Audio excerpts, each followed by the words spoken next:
¿Sí? Ahora. Buenas tardes.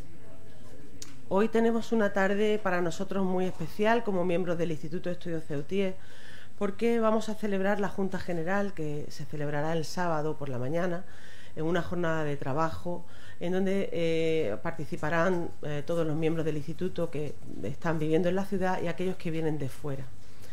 Este año, con motivo de la Junta General, nos pareció adecuado darle la palabra a los investigadores que son miembros del instituto y que se encuentran en diferentes partes del mundo residiendo. Miembros del instituto bien porque son ceutíes o bien porque su trabajo les ha llevado en este caso al conocimiento de la historia de nuestra ciudad y a los que queríamos escuchar. Realmente ha resultado bastante complicado organizar este pequeño evento porque somos muchos y nos hubiera gustado dar la palabra a todos. No obstante, hemos decidido hacer dos sesiones abiertas al público esta tarde y mañana por la tarde. Mañana por la tarde van a estar representadas todas las secciones, excepto la de historia que trabaja esta tarde, y empezaremos con una conferencia de Mario García París, identificando especies críticas entre la biodiversidad que nos rodea y los problemas para su conservación, que nos trae la sección de ciencias. Después continuaremos con una mesa redonda que moderará José María Campos y Adolfo Hernández, un poco para ver de la sección de ciencias sociales, en donde ellos quieren preguntarle a otros miembros del instituto que están por el resto del mundo cómo ven Ceuta, cómo nos ven desde fuera. Y terminaremos con una jornada, se presentará un libro de otro miembro del instituto preparado por Bernabé López, que se llama Recuerdo de Tánger, un tema que para los ceutíes es siempre tan importante. Yo creo que el Recuerdo de Tánger, con ese título casi todos podíamos hacer un libro sobre cómo ha sido Tánger a lo largo de nuestra vida, porque realmente casi todos hemos conocido Tánger en algún momento determinado. Y después tendremos un encuentro literario que ha preparado la sección de literatura y música, dirigido por María Jesús, en donde vamos a encontrarnos un nuevo libro de María Manuela Dolón Mendizábal, que hemos preparado con mucho cariño en una de las colecciones que más apreciamos desde el punto de vista del instituto, que es Casa de los Dragones. Y tendremos una intervención lírica de Laura Ribeiro, acompañada al piano por Cristina Querol. Eso será mañana. ¿Pero qué tenemos hoy? La sección de historia del instituto es tradicionalmente la más grande dentro de todas las secciones del instituto. Somos muchos y nos ha costado muchísimo trabajo organizar este día de hoy y no poder darle la palabra a todos los miembros del instituto que han venido de fuera. Esta tarde empezará la conferencia Vicente Moga. Son todos miembros del instituto y no lo voy a leer porque lo va a presentar José ahora y me parece un poco reiterar el tema. Sí quiero dejar constancia que para nosotros es un honor poder presentar dos libros de Enrique González, miembro del instituto que falleció el año pasado y al que apreciábamos todos mucho. Qué mejor recuerdo para él que tener sus libros en la mano. Sin más y todo a mucho correr, la verdad, empezamos la sesión.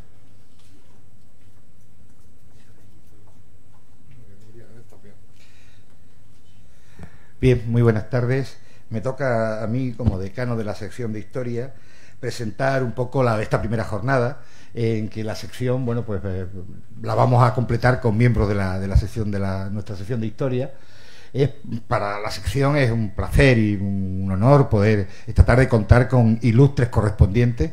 Yo creo que días como estos muestran el potencial de investigación y de prestigio intelectual del instituto, ¿no? Creo que las personas que hoy nos acompañan, que van a hablar hoy en nombre de la sección, que son miembros de la sección, representan personas de lo más granado en el mundo intelectual y de la investigación, ¿no? En el caso, a primera hora, el caso de Vicente Moga, nuestro querido compañero de Melilla, como sabéis, director del archivo y de la biblioteca de Melilla, que nos va a hablar de algo que él conoce muy bien, porque además ha sido protagonista de ello: 3 décadas de investigación, la construcción histórica desde la otra orilla, Después vamos a tener a Felipe Temudo Barata, el profesor Barata, como sabéis, catedrático de la Universidad de Évora, que es un auténtico experto en patrimonio, y bueno, además es un viejo amigo, es miembro del instituto desde la última jornada, desde hace 3 años, desde la Junta General anterior, pero hemos tenido la suerte de contar con él en muchas actividades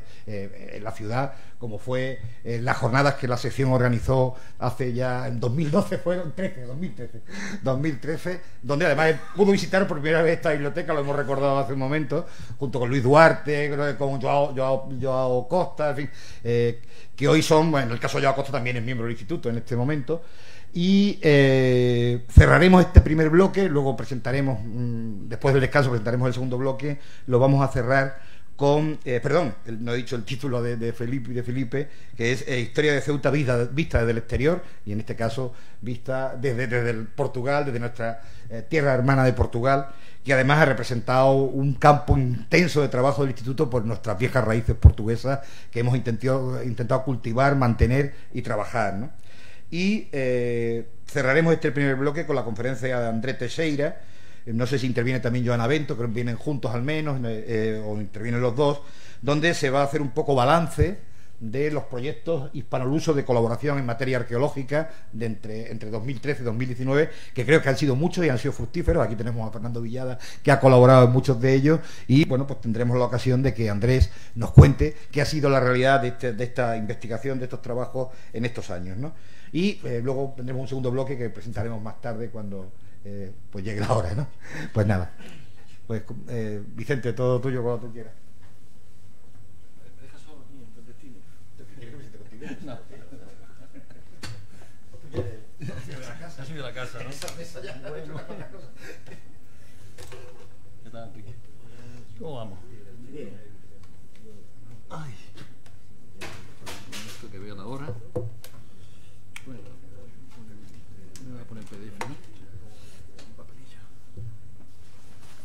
No se me va a olvidar.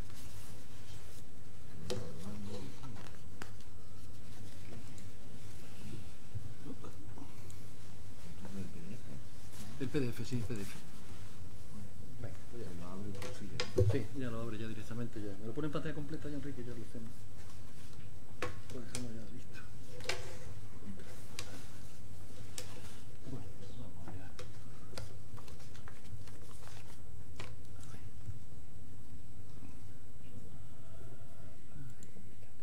Esto, para moverlo directamente. Sí.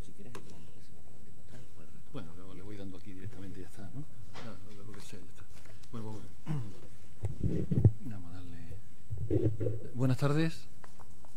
Muchísimas gracias a los compañeros y compañeras del Instituto de Estudios Ceutien, ¿no?, por esta invitación al foro cultural, que me parece interesantísimo. He estado en esta mesa muchas veces, pero para mí siempre ha sido, bueno, un halago que poder compartir con vosotros mi experiencia de historiador. En realidad la conferencia de hoy pues es una autoconferencia, una egoconferencia, pero creo que al hilo de lo que yo digo hay muchos compañeros que pueden ver reflejado también su trayectoria historiográfica, escritural, etcétera, etcétera.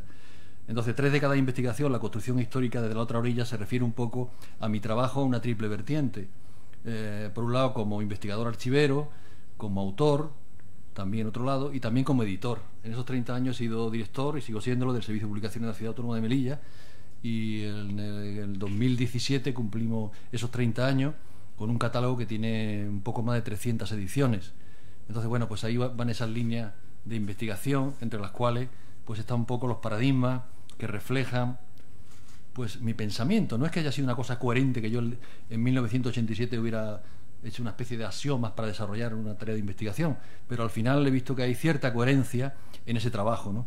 Para mí ha habido paradigmas como el que ven en la pantalla de Walter Benjamin, que lo pueden leer, además de sus libros, en el memorial, maravilloso memorial que hay en Portbou, en Girona, en la frontera hispano-francesa, y me parece que esa tarea ardua vale la pena, ¿no?, dedicársela a reconocer la historia de los seres anónimos, ¿no?, que tampoco se hace sobre ello. Y luego también, pues, como otro paradigma un poco para comparar con el de Benjamin, sería de una novelista, porque José Antonio y los compañeros que me conocen saben que yo trabajo mucho en las fuentes literarias y le doy quizá mayor capacidad de lo que los historiadores creerían. Entonces, tampoco me ha gustado mucho pararme excesivamente en lo que le llamo yo la historia complaciente. Es decir, citando a una novelista americana radicada en Milán, Lisa Halliday, que el año pasado publicó una novela espléndida, Asimetrías, ella dice: la disconformidad no es cosa nueva, la disparidad, el conflicto terminológico. Siempre ha habido disidentes, aquellos para quienes el mundo necesita una revolución y creen que derramar sangre es la única manera. El problema con la idea de que la historia se repite es que cuando no nos hace más sabios, nos vuelve más complacientes. Entonces yo he intentado que, si al menos no me vuelva más sabio, que no sea complaciente con determinados periodos y épocas de la historia en los que especialmente me he proyectado. Junto a esos paradigmas de construcción de la historia, hay unos paradigmas de la memoria. Para mí la fragilidad de la memoria es equiparable a la vulnerabilidad del historiador. En este caso, la memoria cultural también rinde tributo a tres compañeros con los que trabajé y a los que edité libros: Agustín Blanco Moro, que falleció también el año pasado; Enrique Gozalbe, el compañero Enrique Gozalbe, al que un día encontré en Granada hace un año y pico, y cuando le dije: Enrique, estoy pensando en jubilarme, me dijo: ni se te ocurra, es la muerte civil. Y nuestro entrañable Mariano, al que he recordado hoy mucho cuando paseaba por las calles, con el que el año pasado, con un compañero que también está por aquí, hicimos una edición de Los sellos y acuarelas de Mariano Bertucci Nieto. Hay a veces que uno piensa que hay consideraciones casi biológicas, ¿no?, en el por qué escribe determinadas cosas, en por qué te centra en determinadas investigaciones, aunque lógicamente no hay un cierto determinismo. En mi caso, uno de los ítems esenciales de mi investigación es haber nacido en un coto minero del protectorado, y por eso me considero hijo del protectorado. Entonces nací en Huizan, Adrar Huizan, que la lengua mací es la montaña de los caballos o chacales, hay diversas denominaciones, y eso ha sido para mí, como digo, una especie de determinismo histórico, en el sentido de que durante mi infancia estuvo plagada de interrogantes acerca de qué era aquello que yo vivía día a día y que nadie me contestaba, ¿no? Y eso se notará en mi obra. Mi padre nació en 1917 en un fuerte militar que cerraba cada noche las puertas para defenderse del territorio que explotaba las minas, y mi madre nació en ese mismo territorio en 1928, allí nacimos toda la familia, de manera que 3 días después de celebrar mi tercer cumpleaños en Huizan, con chocolate y lenguas de gato, las plantillas de bizcocho que se comían entonces, España concedió oficialmente la independencia al Marruecos español, en el que había establecido su protectorado, como sabéis bien, en el Tratado de 27 de noviembre de 1912. Era el 7 de abril de 1956. Bueno, es una manera fina de decir cuando he nacido. Bueno, estos ítems y otros han condicionado mi posicionamiento, ¿no?, ante la historia de las relaciones marroquíes hispanas, porque hay que girar un poco la cabeza para entender las cosas. La cartografía no racista y el norte-sur deben tener un giro, y siempre decimos relaciones hispano-marroquíes, ya estamos a priorizando un determinado concepto. Entonces, relaciones marroquíes-hispanas y viceversa, que puede ser interesante. ¿Por qué? Porque yo he intentado siempre tener un enfoque multidisciplinar. Para mí ha habido un trasfondo dialéctico potente entre subjetividad y objetividad, entre qué entendía por nacionalismo. Por ejemplo, a mi padre le ofrecieron nacionalizarse marroquí cuando la independencia de Marruecos, y él pues era muy español, entre comillas, muy castizo, y dijo que jamás. Yo, sin embargo, creo que hubiera sido una cosa muy buena esa bipolaridad, el tener dos corazones, ¿no? De hecho, los que vivimos en la frontera tenemos un corazón partido entre la raya marroquí y la raya española. Somos españoles, pero también de alguna manera somos marroquíes. En mi caso me considero bastante rifeño. Tengo también la suerte, para poder desarrollar mi trabajo, de trabajar en un archivo espléndido, el Archivo General de Melilla, también Archivo Histórico de Melilla, con bibliotecas y colecciones especializadas, y en la que últimamente han entrado donaciones y legados de interés. Por citar alguna, la de Emilio Blanco Izaga, magnífica, la del escritor Miguel Fernández, el depósito del general Juan Picasso, con todas las instancias previas al desarrollo del expediente tan conocido, y Juan Román, que tiene una visión espléndida sobre el tema de Alucema, Villa Sanjurjo, otro interventor que trabajo ahora, que aún no ha salido a luz, Manuel Ojeda, Rincón, y yo mismo, que bueno, con un cambio de casa me di cuenta la ingente cantidad de documentación y de libros que tenía, y lo he tenido que repartir. He regalado 1.500 libros a Lucema, a la biblioteca Juan Román, y regalaré a mi propio archivo por una cantidad bastante grande de documentación y de libros. Desde luego, todo lo que digo, cuando escribía sobre esto y pensaba en cómo se ha elaborado el discurso historiográfico de 30 años, ¿no?, a partir de alguien que trabaja en una ciudad como Melilla, creo que tiene su correlación en Ceuta con José Antonio, que ha trabajado del movimiento obrero, Cámara de Comercio y un sinfín de números, de temas, José Luis, siempre presente, y otros compañeros del Instituto de Estudios Ceutí y de Ceuta, que han hecho una labor encomiable. Esta nota con la pluma que le estoy ofreciendo aquí pues reflejan el cuaderno de un investigador, autor, editor. Al final proyectaré un pequeño vídeo, si hay tiempo, de 5 minutos, que vemos un poco en bolsa lo que se ha hecho en esos 30 años de publicaciones, muy visualmente, muy gráficamente. Y donde he tenido la suerte de hacer reediciones muy interesantes, como la de Boada, por ejemplo, que hice en colaboración con José Luis, con Ceuta, Allende el Estrecho, un libro espléndido de viaje. Óperas primas espléndidas como la de María Rosa Madariaga, su tesis doctoral. La primera obra que publica en español María Rosa es una traducción de su propia tesis que hace ella para nosotros. Richard Pennell, también su primera obra española la hace con nosotros. El descubrimiento del franciscano Quecedo Ortega, que lo hago gracias a mi gran amigo, ya también fallecido, Ramón Lourido, y otra serie de gente que realmente han aportado mucho a la investigación y a las publicaciones. Y a los temas, porque nosotros hemos sacado los temas nuevos de frontera. Por ejemplo, nunca se había estudiado en su integridad la frontera terrestre, marítima y aérea, y lo ha hecho Miguel Acosta, un profesor de Derecho de la Universidad de Cádiz. La interculturalidad, las migraciones, los estudios de antropología, todo eso que nos parece hoy tan normal, todo eso ha ido naciendo en la cuna de la investigación que se ha desarrollado en gran parte en la periferia, en la otra orilla, entre Ceuta y Melilla. También ha habido fluctuaciones. El investigador no es monolítico, no es de piedra, está al hilo del tiempo, al hilo del séculum. Y yo pues he fluctuado entre el insider y el outsider, entre el discurso émic y el discurso étic, entre ser francotirador o ser académico, pero siempre como un observador participante, fascinado por la transversalidad que se puede imprimir a esa historia que digo de las relaciones marroquíes y hispanas, y sobre todo con un compromiso con el entorno cultural, con mi ciudad Melilla, pero también con el entorno que es el RIF. El RIF, hay que denunciar públicamente la doble prisión que tiene en el siglo XXI. Está lastrado por el pasado colonial, pero ahora está humillado por el presente neocolonial, ¿no? Y ahí tenéis toda la reivindicación del Irak y el desdén casi mayoritario de la intelectualidad española y marroquí, cuando no digamos europea, ¿no? Salvando pequeñísimas excepciones. De manera que el investigador también tiene que hacer un poco de autoconciencia y verificar el decalaje.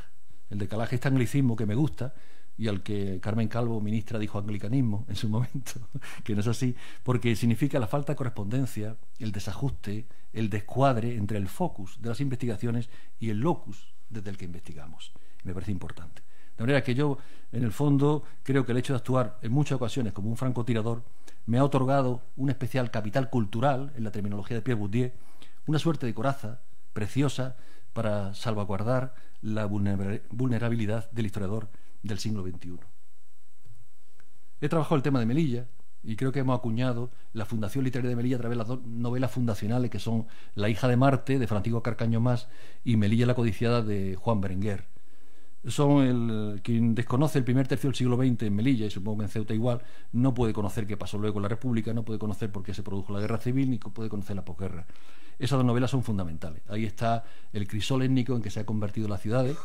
La hija de Marte porque es la hija de la guerra, de las campañas militares, y Melilla la codiciada porque es la hija de las migraciones, que entonces tenían un sentido sur-norte. Curiosamente, se rechazaban, lo veremos en el vídeo, a los emigrantes españoles que llegaban a Melilla si no llegaban con determinadas condiciones económicas, algo parecido a lo que ocurre hoy. Gracias a esos libros y a otros muchos libros hemos llegado a intentar erosionar, que no demitificar completamente, la postal global de la ciudad de Melilla como una ciudad de frontera, militarizada, aséptica, etcétera. Queremos que también sea una Melilla una ciudad de libros, como he dicho en muchas ocasiones. El RIF es un tema tótem, es un tema que hemos permitido poder hacer. A veces pienso, digo, bueno, contra viento y marea, contra ideologías de derecha, ideologías de izquierda, siempre, si miráis el catálogo de publicaciones de Melilla, el RIF aparece en un 70%. Aproximadamente, creo que es único, no hay en Europa, tenemos una colección que se llama la Biblioteca Macije, no hay en Europa ningún referente de este tema. El RIF que se ha analizado a través de Madariaga, de Pennell, Eloy Martín también ha editado este libro que presento aquí, y el último que presentaremos en abril, de Dionisio Pereira, que entra en otra dinámica que ahora parece que está un poco en alza, que es el estudio de los nacionalismos periféricos respecto de la guerra de Marruecos y de la participación, ¿no? Sobre todo a través del eje del intelectual, del soldado, como veremos luego un poco en Sender. Es un libro espléndido, que además está escrito en el locus y en el focus ideal, porque Dionisio Pereira es un investigador que vive desde hace 5 o 6 años en Alucemas y está absolutamente integrado en el paisaje y ha intentado revalorizar la imagen del RIF desde un punto de vista de no tener prejuicios, cosa que ya digo que es muy compleja para un europeo. Mis temas han sido En gran parte he trabajado las campañas, pero nunca he trabajado el tema bélico. Lo he trabajado desde el punto de vista de personajes como Ramón J. Sender, que me fascinó en su momento, o de las propias minas en las que yo nací, nacieron mis padres y vivieron mis abuelos y todos mis hermanos, etcétera, etcétera. Entonces, siempre me llamó la atención, ¿no?, este tema, ¿por qué Sender estuvo en Melilla en 1923-24? ¿Por qué escribieron en el Telegrama del RIF 10 artículos tan conservadores, tan arcaicos, tan casi racistas? Y luego tuvo esa evolución tan brutal. ¿Qué ocurrió con Sender? ¿Qué catarsis, qué epifanía le sucedió en Melilla para que luego cambiara tan brutalmente y diera esa espléndida novela no superada por mucho Lorenzo Silva y compañía, que se llama Imán, que es la gran joya de la literatura contemporánea española, y se publica en 1930? Yo hice el libro sobre Sender al hilo de estos artículos. Me peleé con Sender. También admito que al final imité la escritura de Sender. Algunos senderianos de Huesca me decían: Vicente, al final está intentando escribir como escribía Ramón J. Sender. Y le llamé el soldado occidental. Y algunos amigos de Huesca, de Zaragoza, que conocía, me decían: Vicente, te equivocaba, el soldado accidental. Porque parece ser que estos soldados que van a la guerra no se enteran de dónde van. El libro está escrito al hilo de la guerra de Irak, de la primera guerra de Irak. Y ese título está pensado muy mucho en la guerra de Irak. Está pensado en una figura que se llama el Ketman, que tiene un desarrollo exterior de personalidad y un desarrollo interior, ¿no? Entonces, ¿qué pensaba realmente Ramón J. Sender? ¿No era consciente de dónde estaba? Parece ser que no. Entonces, para mí sí que había una conciencia de que desarrollaba un hecho colonial, de que él coadyuvaba a imponer un hecho colonial, y por eso lo llamé el soldado occidental, en contraposición al soldado accidental, que sí que serían miles de soldados españoles que los pobrecitos lo desplazaron directamente allí y que no tenían otra opción. Pero se habla de Sender, que era un personaje además muy complicado, que retrasó su llegada a Melilla porque tuvo que hacerse el traje directamente en un sastre de Málaga, etcétera, etcétera. O sea, que no estamos hablando de un soldado cualquiera, sino de un soldado que tenía capacidad discursiva, que se había estrenado ya ideológicamente en su Aragón natal, aunque la verdad es que todo el arcaísmo y todo el tema agrícola conservadorista que había allí le influyó muy mal. Él tiene un cuento que se llama El negro Chowak, donde es racista porque ve un negro y parece que está viendo un zoo, ¿no? Algo impresionante. Luego hay una catarsis, como digo, brutal. Edité Cabrerizas Altas, que no se había editado en España nunca, desde la edición mexicana de 1965 que veis ahí, aunque sí se editaron en las páginas de Crónica del Alba. Crónica del Alba es un libro maravilloso en el que Sender se entretiene en enhebrar la trama literaria de otra manera, porque él le gustaba mucho los heterónimos como Pessoa, y a la vez le gustaban mucho las variantes literarias de sus propias obras, de manera que coge Cabrerizas Altas, la mete en Crónica del Alba, que es una biografía espléndida suya, y le va tergiversando y cambiando. Yo me lo pasé bomba cogiendo Cabreriza y viendo las contradicciones que daba y anotando a pie de página todo lo que encontraba. Y esta fue mi contribución y fue mi reflexión sobre, bueno, pues esa oligarquía financiera que mantenían las minas porque tenían unos réditos espléndidos y que el colonialismo se impuso para que se enriquecieran profundamente, ¿no? Otro de los temas que traté, y sigo tratando de alguna manera, es los interventores militares, es decir, la columna vertebral de la administración política y administrativa de España en el protectorado español. Y me topé con un administrador magnífico, lo conocí a través del antropólogo David Montgomery Hart, que viajó a Melilla hacia 1981, conectamos, y él me dijo que había hecho su tesis doctoral en gran parte gracias a los documentos que había localizado en las oficinas de intervenciones militares en el último año del profesorado, y que Emilio Blanco Izaga era su gran paradigma. Entonces, curiosamente, él tenía toda la documentación en inglés, porque curiosamente cuando editamos este libro no tenía yo el archivo de Blanco Izaga, que ahora tengo. Entonces le pedí a David que me diera su documentación y hicimos una retraducción del inglés al castellano. Pasado el tiempo, he podido comprobar que David Montgomery Hart era impresionante. Copió hasta las comas, los puntos y los dos puntos. O sea que el libro realmente podría volver a reeditarse como algo original respecto a su propio archivo. También hay que decir que David Montgomery Hart era un hombre muy especializado, era catedrático de antropología social. Él se decía que era un espía. No era un espía, lo que pasa es que había caído un meteorito en una tierra que era suya y él tenía una especie de museo que dedicaba al tema ese, y ese dinero era el que le mantenía bastante bien y vivía estupendamente en Mojácar. Pero él tenía un problema desde mi punto de vista, y que era un antropólogo ortodoxo, excesivamente ortodoxo. Entonces, por ejemplo, me dijo a mí, mire usted, señor Moga, porque hablaba con una especie, tenía un chicle en la boca siempre, a mí al arte no me interesa, se lo deja a usted. Entonces me hizo un gran favor, porque Emilio Blanco Izaga es un gran artista, un etnógrafo que no es artista, queda un poco a medio camino. De todas maneras, el libro es espléndido, fue una ruptura con la antropología española, y dejó en segundo lugar a Julio Caro Baroja, que pasaba por ser entonces el único antropólogo, digamos, que podía dar la talla en estudios africanos. Lo dejó muy, muy por debajo. Y yo trabajé luego un libro, El Riz de Miguel Blanco Izaga, que tuvo una edición con Bellaterra Barcelona, una posterior con el Ministerio de Defensa, prologada por la también fallecida Carme Chacón, y luego La Atlántida Rifeña, donde reunía a varios especialistas que trabajaron todos los puntos de vista posibles sobre a Emilio Blanco Izaga, como arquitecto, como etnógrafo, como interventor, administrador, etcétera, etcétera. Mi amistad con David Montgomery Hart, me llevó a conocer también a su mujer. Le hemos puesto la tilde en la U, pero es Úrsula, no es Úrsula. Úrsula Kinsmill, una persona fascinante, impresionante, que acompañó a su marido en varios viajes de expedición. David se movió mucho por Marruecos, pero también se movió mucho por Argelia y en los últimos tiempos por Afganistán. Trabajó mucho el tema de lo que llamamos los españoles patanes, pustún, ¿no?, los actuales. Y entonces me presentó el libro de su mujer, que estaba en inglés. Me pareció extraordinario.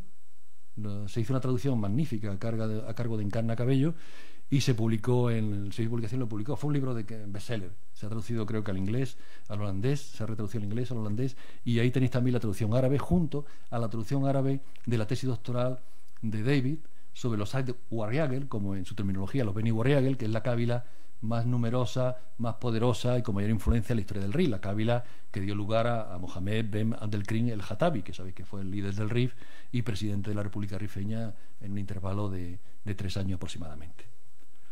En todo esto, por abrir un pequeño paréntesis, hay algunas fechas claves que disparo rápidamente. Una de ellas sería el 82. Aquí mi generación, sin el Gil Grimao, sería otra cosa. Cuando llegó Rodolfo Gil Grimao, su biografía espléndida, pues realmente no lo podíamos quitarnos de la mesa para trabajar. Hoy lo vemos y decimos, bueno, sí, tiene 16.000 entradas, pero bueno, queda un poco fuera de lugar. Pero en ese momento, en los años 80, os aseguro que esa biografía era imprescindible. No había un investigador sobre el tema del norte de Marruecos que no tuviera encima de la mesa la obra del hijo de Gil Benumella, que fue realmente espléndida. Aunque claro, el índice, pues imaginar un índice que pone en una de sus entradas sin clasificación específica inicial. Bueno, tenías que acercarte directamente al tema. Luego, después de esa fecha, se han hecho muchísimas publicaciones, pero también hay una fecha anterior que hay que recordar, que es la aparición de la obra de Morales Lescano, que aparece hacia el año 70, mediados del año 70, y que ya le da un sesgo académico real a las publicaciones sobre Marruecos, que no la tenían, porque no olvidemos una cosa, Gil Grimao lo que hace es una especie de testamento de una generación que ha publicado e investigado con los valores morales, menudo oxímoron estoy diciendo, del franquismo, porque valores morales en el franquismo había poquito, pero bueno, vamos a utilizar ese oxímoron.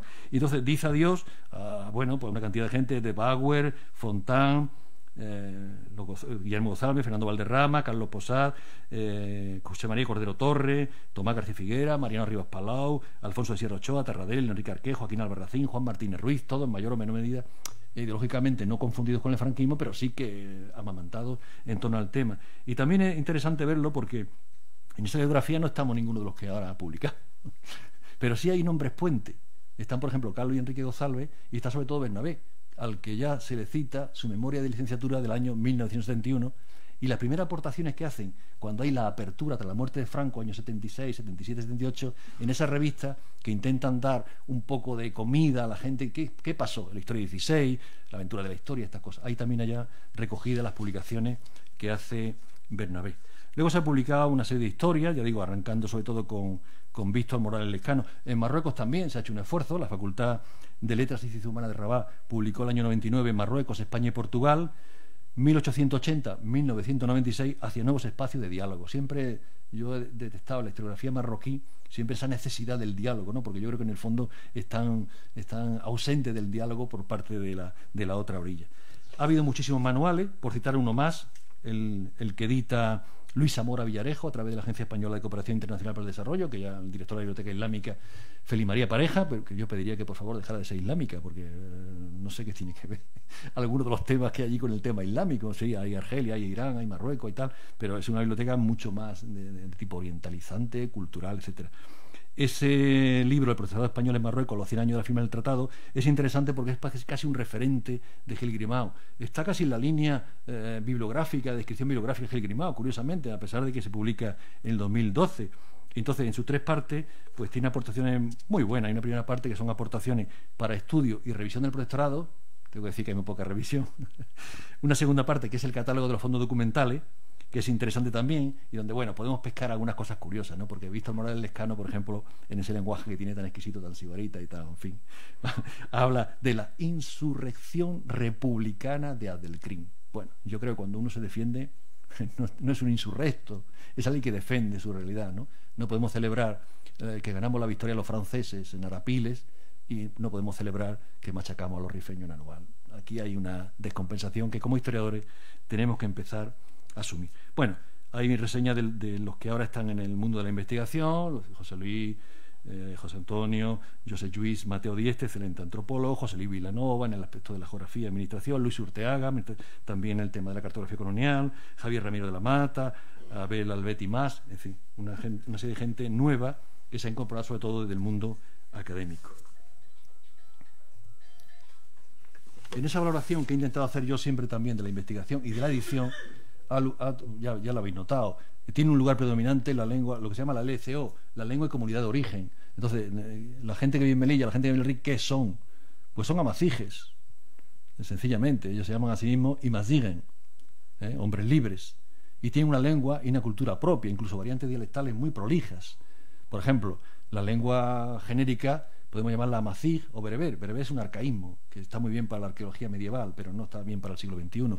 Pero si vamos a un sirio está Mashek, si vamos al Sus está Shelhit, si vamos al Riz está Rifit. Pero es que además en la región de Melilla está Kerat. Es decir, que es una lengua muy compleja, con variantes dialectales muy complejas, pero desconsiderada absolutamente porque ha sido agrafada durante muchos años. Hoy, sin embargo, hay ya una posibilidad de hacer gramática, y de hecho hay gramática. Nosotros publicamos una gramática rifeña para intentar que la gente que escribía sobre el tema normalizara determinados conceptos. Entonces, no sé si lo logramos. Lo que sí es curioso decir es que esa gramática es una traducción del original escrito en catalán, que lo hizo la Universidad Autónoma de Barcelona. Yo contacté con Carles Castellano, que era el filólogo, y hicimos la traducción.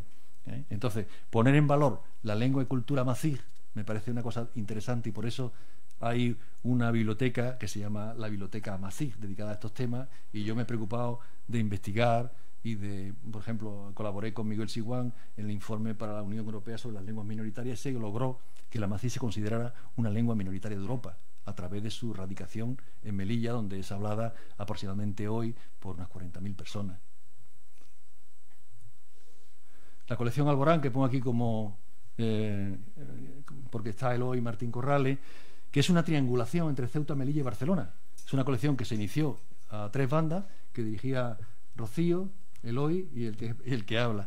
Y ahora solamente la dirige Eloy, pero yo creo que es una colección que hay que traer también a colación, porque tiene una preocupación también fundamental por una renovación historiográfica, por las aportaciones de nuevas investigaciones a través de tesis doctorales y por entrar en temas que no estén muy manidos, ¿no? Otro de los temas diana de este ciclo que llamo yo del spin-off mío, literario, historiográfico, etcétera, es la llegada al conocimiento a través de la literatura, porque de alguna manera la literatura te sitúa fuera del contexto. Y he traído algún ejemplo. La Cábila de Zen es una novela que publicamos espléndida, que es una cábila que no existe, pero donde recrea, bueno, la vivencia de los españoles en Marruecos, ¿no? Esa interacción que siempre ha habido tan enorme, porque quiere decir que españoles y marroquíes han interaccionado muy diferentemente de franceses y marroquíes, y hay una especie de imagen especular de uno con otro tremenda, y en estas novelas que escriben nuevas generaciones, pues se puede ver un poco esa dialéctica. Voy un poco rápido porque no quiero coger mucho tiempo. La novelística reciente de Melilla, pues también es algo novedoso. Aparece la ciudad ahora como escenario casi de novela social y de novela negra. El caso de la ciudad de novela es una novela negra, y el caso de Melilla, Pólvora y Sueño, que se presentará el próximo abril en Melilla, es la historia de un chico que va a hacer la mili en Regulares 2 y que al cabo del tiempo se convierte en juez en Canarias y escribe su vivencia del año 80. Además, una época interesantísima porque coincide su mili con la visita de Adolfo Suárez, que da nombre a la biblioteca. Entonces ahí hay un entramado muy curioso y muy bonito que pone al descubierto cosas nuevas que no se conocían sobre la ciudad. Autorretratos. Esto me parece también fundamental. Lo hemos hablado muchas veces con José Luis, que hay una sed de memorias, pero la gente no escribe sus memorias. Hay que ir a ello, hay que grabarlo, hay que hacer programas. Hicimos un programa que se llama Memoria Viva, empezamos a grabar a personas mayores y los testimonios son maravillosos. Entonces hemos logrado que haya personas que nos den sus testimonios. A veces el caso de Abelino Cañadas fue muy curioso porque este era un exiliado que estaba en Francia y se apuntó porque estaba, bueno, aburrido, a un taller literario y le dijo a la profesora: mira, escribe lo que tú hiciste en Melilla, en Marruecos, en Argelia, en España, en Francia. Y escribió en francés esas memorias. Yo las conocí a través de un amigo en Melilla, las leí y dije: son maravillosas. Entonces le pedí hacer la traducción, se tradujo y las publicamos. Me parece una obra espléndida porque era esa memoria cultural de alguien que ha tenido un bagaje impresionante, una vivencia impresionante, y que se iba a diluir como un azucarillo en un vaso de agua si no se constata su publicación impresa. Y luego otras memorias, pues también he logrado que por fin la comunidad mací, los rifeños de Melilla, escriban sobre lo que ellos también han experimentado y han sufrido. Y el caso de Zingarin, que son mujeres, Zingarin, mujeres, es una obra de Ziyang Hafid, un buen amigo, que escribe sus vivencias, increíble, ¿no? Para un chico que nace en Melilla, que no tiene conciencia de identidad, no sabe lo que es, y que empieza a apreciar esa identidad cuando se embarca con un amigo que va a hacer un presunto campeonato de boxeo a Barcelona en un barco como polizón, y empieza un itinerario hasta intentar llegar a Barcelona, y ahí empieza a constatar lo que es o lo que no es, a través de lo interrogante, qué documentación tiene, de dónde eres, quién eres, nada. Y es un poco el desarrollo de Zingarin, que verdaderamente le recomiendo como autorretrato social de una época muy interesante. Y bueno, yo creo que estamos casi al final. Yo digo la guerra civil, que en Melilla no existió, porque me hace una gracia que los investigadores dicen: no, en Melilla fue el alzamiento, pero la guerra civil no existió. Bueno, hay contabilizado más de 300 asesinados, todos de la izquierda. No murió una sola persona de la derecha, ni una sola persona. Hubo resistencia durante 3 días, está constatada. Pero fue increíble porque en poca hora 6.000 personas, 6.000 militares regulares que venían de Seganga, regulares 5 de Seganga, de Nador, venían también las tropas de Tahuima de la Legión, Ben Micián, el que luego fue mariscal, comandaba el tema.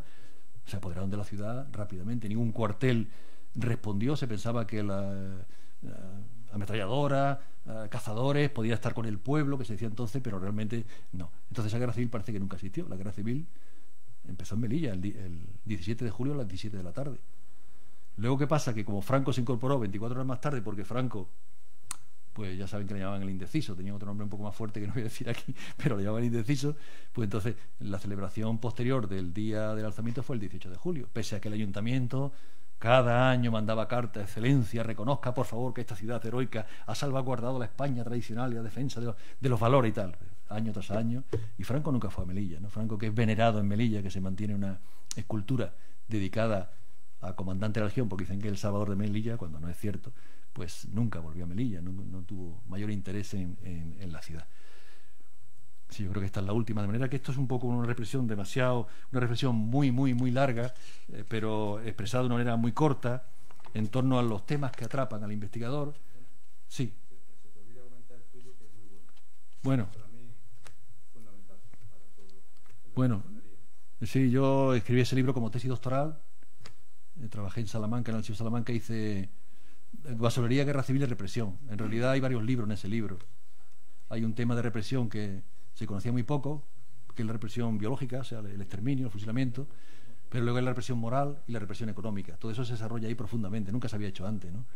Y bueno, fue un trabajo que me llevó muchísimo tiempo y la verdad puedo decir, es del 2004, ¿eh? Estos libros se publicaron en 2004-2005. Publicar estos libros en Melilla en esa época costó más de un disgusto, pero ahí salieron. Y es obra de referencia dentro de la historiografía marroquí, porque también desarrolla toda la masonería. Bueno, hace apuntes sobre eso, pero se centra en Melilla. Hace un poco el triángulo Alucema, Nador, pero yo me centré en Melilla, no expandí el tema ese y tal. Sí. Bueno, voy a pasar un pequeño vídeo si queréis, porque es muy bonito, muy relajante, y veis un poco todo lo que se hace en publicaciones. No sé si... Enrique.